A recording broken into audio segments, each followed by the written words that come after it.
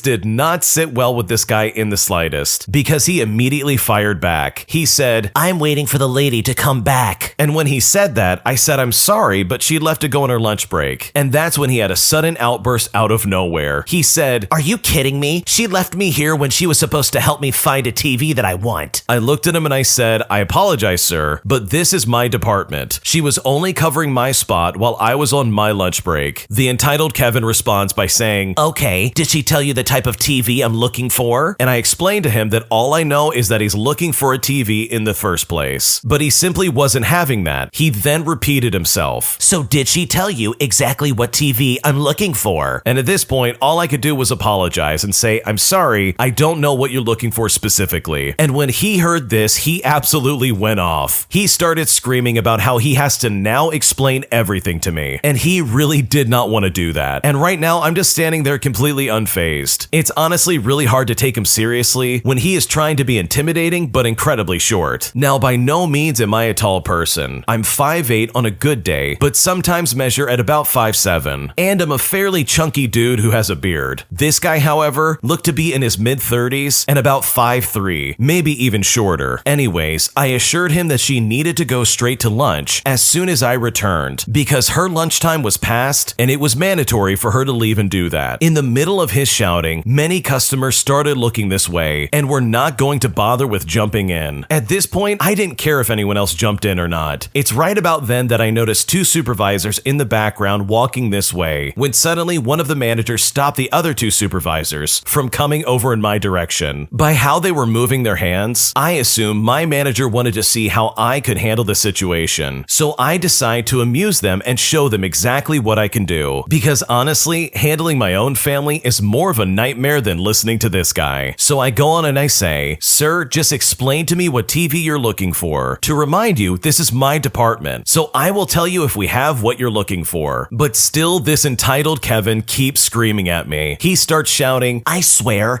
if you're playing me like a fool right now, I will have you lose your job. as well as saying some other colorful expressions, if you know what I mean. I respond by saying, Sir, please refrain from using any kind of language, as there are kids around, and if you continue to use an aggressive tone, I will refuse service and call security to escort you out. He then leaned forward onto the counter with one elbow, giving me his meanest look he possibly could. But before he said anything else, he lowered his voice barely. He looked at me and he said, I'm looking for a 50-inch TV that's priced at about $250. At that point, I knew exactly what he was talking about, and I knew that we had no such TV with that size at that price. I look at him and I say, I'm sorry, sir, we don't carry that TV. But clearly that was the wrong thing to say to him. He freaks out and starts screaming, Are you kidding me? You did not even check the system or even check the back, and you're just gonna tell me that you don't carry it? Are you robbing me from getting a TV that I want? You're nothing but a thief. In the middle of his shouting, I see both of his kids looking away. The little one was hiding his face behind the Xbox One he was carrying, and the daughter was covering her eyes with her hand in sheer disbelief and embarrassment. And the other family members were shaking their head, but I still refused to be bothered by this adorable intimidation. I looked at him and I said, Sir, if you have an article or an ad, something to show me where you saw this TV, it really can help a lot. And when I said that, his anger quickly turned to the biggest smug expression that would probably make the Grinch jealous. He pulled out his phone, swiping through his phone to find the ad that he was referring to. Now, mind you, the entire time, he is still shouting at me, with this attitude basically feeling like he's gonna prove me wrong. He found the ad and then shoved the phone straight in my face. He looks at me and says, This is the TV I'm looking for. Now you can't tell me that you don't have it when it is here in the advertisement. Try to prove me wrong and I will just make you look like an idiot. So at this point, I really wanted to put my hands on this man and send him flying. But instead, I look at his phone and I was completely amazed. Now, just as a recap, at the time of this incident, I work at Target. So when I saw him holding up his phone with an advertisement from another store, I kid you not, I gave the most satisfying slow motion in history, from looking at his phone to then looking at him directly in his eyes, while he still had that smug look on his face. I looked at him and I said, Sir, this is the Walmart app. Right away, I instantly hear laughter. But what made other people lose it more was when my very own manager burst into laughter, followed by two of my supervisors. Then a few more customers started laughing while I stood there now with a smug look on my face. He then turned bright red and his family was even more embarrassed. His son put down the Xbox and just hid behind it from my view, and the daughter now had both of her hands in her face. He then tried to quickly bounce back from it. So, don't all retail stores have the same TVs? I look at him and I say, Sorry, sir, but the TV you want is a Walmart branded TV. Only Walmart carries that specific TV. Now at this point, knowing that he was backed into the corner and could not get out of this embarrassment, he quickly shouted at me by saying, "Fine, let me just buy what I have here so I can get out of this stupid store." So I quickly rang him up, he paid for his stuff, and quickly was out of the store. His whole family apologized to me, especially his little boy. I feel sorry for his family and them having to endure all this, and I can only imagine living under the same roof as this guy. As soon as his family left, I received a small applause by the customers that witnessed the whole situation, especially my supervisors and manager, who were still laughing while this all was going on. I ended up receiving a good bonus for the day, and I was dubbed the Employee of the Season. We don't have such titles in our store, but they made it up just for this occasion, and it absolutely felt amazing. The guy in that story was super obnoxious, like he clearly just made a fool of himself and had absolutely nowhere to go to try and recover from it. And that truly is the karma you would hope for when it comes to these types of situations. So hopefully this entitled Kevin can learn his lesson and try and keep his cool when he's asking for something from a store. Because as the old saying goes, you get a lot more flies with honey than with vinegar. And the Kevin in this story was nothing but an entire bottle of vinegar. If you like Am I the Jerk, you're probably going to love Am I the Genius. Check it out, link down below in the description. My job is blatantly overlooking me and refusing to give me the hours that I deserve, despite completing training almost 5 months ago and being undervalued to the point where I honestly don't know if I want to work here any longer. And at this point, I don't know what to do. So for a bit of context, I've been serving at a brunch restaurant since I was about 17 years old. So for a little over 3 years total, I've been working there. And while I know I don't hold a flame to some of the veteran servers who might read this, but I'd like to think that 3 years of waitressing experience is a decent amount. Anyways, I had to leave my brunch restaurant since I was moving for college. So I applied at a couple of restaurants in my town, and I got hired at my first choice really quickly. The hiring manager told me that since I didn't have much experience with alcohol, she was going to start me as an expo for a couple of weeks, so I could have some time to observe the bar and learn the alcohol menu a little more thoroughly. And you know what? I was totally down for this, as I didn't want to be at my tables looking like a fool for not knowing what a Greyhound is, or for not being able to answer questions about the wine list. I got hired at the new place in early August of 2022. I work hard as an expo because I know they put me in the position partially so they could observe my work ethic and my attitude. It wasn't until the beginning of December 2022 that after literally begging, I was finally trained to serve, despite memorizing everything there is to know about the alcohol weeks prior. Now, keep in mind, I had been told that I would only be expoing for a couple of weeks, which had at that point turned into 4 months. I also never complained about the expo shifts. The only thing I have ever said to management about my position as expo is that I would like to start serving more. I have now been working there over 5.5 months, and they still only give me 1 serving shift a week, and the rest is as an expo, even though I have been trained in service for 2 months. I don't know why this is happening, as I get good Google reviews almost every time I work. I also try to run the food at every opportunity I can, whether it's mine or not, and I get great feedback and upsells at my tables. I also rarely miss ring items or have sendbacks. To add insult to injury, they have hired 2 servers since hiring me that already serve more than me, simply because they're older. One of them literally has less serving experience than me. I know experience isn't everything, but it's frustrating to see them hire new servers when I've been putting in work for months to get more serving time. What am I doing wrong? Should I just call it quits and find a new restaurant to work at? I feel like I've earned my place enough to deserve more than 1 serving shift a week, and I'm starting to feel really dejected. I just don't get it. Maybe it's because of my age, but I feel like with the experience I came with, the fact that I've been earning my position for nearly 6 months is kind of crazy. What should I do? Honestly, it really feels like they're not taking you seriously as a server. It's like they're only giving you 1 day a week just to have any kind of serving experience, and then they're slapping on the training wheels once again, and then treating you as if you don't know what you're doing, which you clearly do know what you're doing. Like, this is unacceptable. You are essentially being walked all over, and they have no intentions of moving you forward. And I mean, it seems like they've made that abundantly clear after the first few months of employment. And that's not fair for you in the slightest. You said it best, you got this down the first 2 months. So the fact that they're limiting your hours and taking away from your opportunity to serve and do other things is honestly just really obnoxious and really rude. The management team are acting like a bunch of jerks, and I really think you can do a lot better than that, because you already come into this restaurant with almost 3 years of experience, and the fact that they're not utilizing that to the best of their ability truly is going to be their loss when you find a better job that will actually give you the hours that you deserve. My entitled family constantly uses me as a free taxi service, expecting me to drive them everywhere and basically being very obnoxious people in general. Here's what happened. When my niece got married, she invited my parents and me because her thinking was that I could drive my parents to the event. I didn't want to go as I have a strained relationship with her mother, and this would be the first event that I'd attend with her being present in over 20 years. Now, it wasn't the first time that I'd been used as a taxi for my parents, as my father had gone blind about 5 years before, and even before that was always difficult. Losing his eyesight meant that he felt he should be the main character at anything he attended, so they were going to use me to corral him. Because of this, I phoned her and asked if my partner of 3 years could also come along, because with my father being blind in an unknown environment, my partner was willing to escort him to the toilet and things like that. She looked at me as though I was completely mad and said that she thought I'd do that. For the record, I'm a girl, and I'm not going to the men's toilet with my father and showing him where the urinals are. That's just not gonna happen. I just said, fine, you have to think about it, but let me know by the end of the week so that my parents can make alternative arrangements to get there. And after that, I finished the phone call. I got even more shocked faces that I would let my parents go to an event and not look after them. I pointed out that my parents were grown-ups who were able to go out and do things on their own. We didn't live with them, nor did we live near them, and already had obligations for that date. So us attending in order to babysit my parents was actually a major inconvenience for us. Now let's get something cleared up here. She had met my partner many times at my parents' house, so she knew him very well. She also did not invite my other sister or my brother, but instead only invited me. And this was because I was the one that my parents always asked to do stuff for them. And just like the fool that I am, I often just did that. I'm chatting up my mom the next day, and I tell her what went down with my niece, and she is mostly understanding, but it seems that she must have let it slip to my father, who cannot keep his mouth shut, as I got a phone call that evening telling me that I'm being ungrateful for demanding an extra invite to the wedding. I had just started to stand up for myself at this time, so I told him I wasn't demanding anything. In fact, I wasn't planning on going to the wedding as we had other commitments that weekend. I got the wailing and gnashing of teeth from him about how he was going to cope without me taking him to the bathroom, to which he was told in no uncertain terms that I was never going to be doing that, and I ended up ending the call. 2 days later, my mom calls and tells me that my niece has done some reworking on the guest list, and there was now a spot for my partner to attend. And at this point, I said I'm gonna have to think about it. Oh, I'm supposed to call my niece and suddenly start saying how grateful I am? No, I'll let her know by the weekend as I had agreed. I spoke with my partner and we agreed on this occasion we would go, and I emailed her at the weekend so I had it in writing what we'd said. Weeks passed and we go to pick my parents up for the wedding. My partner has offered to drive and be the sober driver so I can have a glass of wine with dinner, if anything. Our car is small, by the way. We pull up and my mom hops into the back seat behind my partner. I'm standing there with the passenger door open for my father, who is at this point just standing there. I tell him to get in the car and he says, after you. And I point out that he is getting in the back seat as I'm going to be helping navigate. And as you could probably guess, he started to throw a temper tantrum. This is an 80-year-old man, by the way. He started screaming that he shouldn't have to get in the back seat. I tell him straight, either get in the car or go back in the house and I'll call him a taxi. Eventually, everything goes off reasonably, apart from this situation and for the fact that he tried his BS again about the front seat on the way back. But thankfully, my partner stepped in and put a stop to that. Afterwards, he tried to make snarky comments about how he should be in the front seat. So the next time we were invited as taxi, we turned down the invite. Eventually, we got a 4-door car later and we moved further away. He tried to do the whole spiel of saying that he's car sick a couple of times, claiming that he needs to sit in the front, but he was told that if he was going to get car sick and not taking the travel sickness tablets we got him, then it was simple, no more free trips. And funny enough, his car sickness suddenly got better. Just before I went no contact with my niece and sister over their behavior over my father's estate, I was reminded by them how they did me a favor in inviting my husband to the wedding. So I reminded them about how we did a favor by stopping my father from being a pain in the butt at their wedding. It's honestly all just so toxic, and hopefully we never have to deal with them ever again. The fact that they would try and use you as a free taxi service and as a free babysitter for your dad who's going blind is really, really toxic in my opinion, and these people definitely fit the bill. They're clearly just using using you, and they're trying to use every angle to make sure you drive them everywhere. So good for you for putting your foot down and saying, no, we're not doing that anymore. Sometimes people just need to hear that. You need to set up boundaries, otherwise they're just going to keep taking advantage of you. And honestly, you do not deserve to get treated that way. My spouse reveals to me that he has some credit card debt from 10 years ago that he decided to hide from me. And I really feel like our trust and relationship has been damaged, and now I simply don't know what to do. So when I met my spouse, he was 23 and I was 19. We were both living with our parents. I was a student at the time and he was unemployed. He landed a good factory job at 24, paying $25 an hour. But I, at 20, was living off student loans at that point. We decided to rent an apartment together because honestly, our parents wanted us out. He paid for rent and groceries. I paid the utilities and part of the groceries. My entire monthly loan was always spent on these things. I also did most of the housework. I had a tutoring job at the college I was attending, but it wasn't paying much. Fast forward to 2020, and our landlord decided to evict us so he could sell the property. We made the choice to buy a house. At this point, I was working a job that made $70,000 a year, and he had a job that made $66,000 a year. We signed for a new construction for $300,000 to be built in 2021. It was nothing fancy, and it was honestly cheaper than the used market. We agreed to a 50-50 split when it came to house finances. In 2022, I landed a job that earned me 6 figures. The consensus was that we would still pay the same amount of money towards a mortgage each month, but I would pay the utilities and the groceries. I still did all the household chores as well. Mind you, I had $30,000 in student debt and he had $0. I paid off most of the welcome and municipal tax, so around $2,300. He paid $800 in total, and this was supposed to be a 50-50 agreement. In late 2022, after a lot of discussions with my spouse, I switched jobs for a lower paying one because the workload was so intense that I was starting to develop unhealthy coping addictions. I now was making $80,000 a year. He got a raise and now makes $70,000 a year. Recently, we got hit with another $1,250 tax bill. I told him I would like us to split this bill 50-50, and he replied that he doesn't have the money. Only now do I find out that he has a huge credit card debt from when he was 18 years old. Plus, he's looking to trade in his 2020 perfectly working Toyota for a Mazda, which would cost him about $2,000 more. Meanwhile, I don't have the money to fix the clutch on my car. I'm tired of being a cash cow in this relationship. His 30th birthday is coming up at the end of the month, but I honestly don't even feel like celebrating it because he is seriously not acting his age. And at this point, I don't know what to do. That is super dishonest of your spouse. The fact that he hid all this debt from you and didn't mention any of it in the slightest, all while also still wanting to trade his car in and spend $2,000 on a new car, is definitely a big red flag in my opinion. And it looks like the original poster agrees with that sentiment because they went on to say that the trust between them has been damaged. I think either way, having a serious talk about your financial situation and explaining to him that you feel like he's being irresponsible and very selfish really would be a good course of action to try and find some kind of common ground so you can at least both come together on the finances of your relationship. Otherwise, this is only going to get worse over time and it will only cause more frustrations in your relationship. An entitled Karen demands that I give her spoiled, rotten child a brand new gaming PC on Christmas Day. And despite telling her that I wasn't going to do that, she simply refused to take no for an answer and became more irritable and more unreasonable, thus forcing me to turn the tables and put her in her place in front of her entire family. Here's what happened. So my brother had married my sister-in-law a year or so prior, and I had grown very close with both her and her kids, referring to them as my nephews instead of my step-nephews. Furthermore, my brother already had 2 kids of his own, of which my step-nephews immediately took in as their siblings. So the family dynamic there has honestly been great. When my nephews all found out that I was into video games and worked with technology, they expressed so much interest in the games they loved, as well as telling me about the new animes that they enjoyed and so on. It did not take long for them to tell me that they were interested in PC gaming, playing games like Fortnite, Minecraft, Roblox, and I had already taken mental notes that I was going to build each kid a starter gaming computer. Mind you, this was several months before Christmas. I even asked my brother and sister-in-law if they were okay with the idea, and they gave me the green light. The plan was to get these PCs to my nephews on Christmas Day, so I called my brother, and he told me that his sister-in-law's sister, who I will now refer to as the entitled Karen of this story, had invited him and his family over for Christmas. He then informed me that my mom and I were also invited. I was worried because I had only gotten gifts from my brother brother's kids. I mentioned this to him, and he said, oh, don't worry about it. There will be a gift exchange there, so everyone will be getting their gifts. So I packed the gifts up, picked up my mom from her house, and I went over. After an extremely boring night, we finally got to the gift exchange. The entitled Karen of this story and her child were hogging up most of the attention. So if anyone got a gift, they would immediately look for another gift to open for their stupid child or for herself. I kept my gifts hidden away until the very end. My nephews all received gifts and trinkets that you would find in the 25-cent section of a dollar store, basically stocking stuffers, all from this entitled Karen. All the while, my brother and sister-in-law bought the entitled Karen's kid a new Nintendo Switch, some games, and some gift cards. I honestly felt bad for my nephews, as the best gift they had ever gotten from any of their aunts or uncles before was maybe a $25 Nintendo gift card or something like that. Once I confirmed that all the gifts were given out, I handed my nephews their gifts. They opened the gifts and their faces lit up. They jumped up and hugged me like crazy, thanking me profusely, one of them even being in tears. They were super excited to start playing on their computers. However, I felt daggers in my back as I looked around and I saw that the entitled Karen was just staring hard at me. And that's where everything popped off, as this entitled Karen acted in a way that I did not expect. The funniest thing about all of this is that everyone was so happy for my nephews. They were looking at the computers and they were saying, this is awesome. After a few minutes, the entitled Karen's child comes over to me and says, Hey, so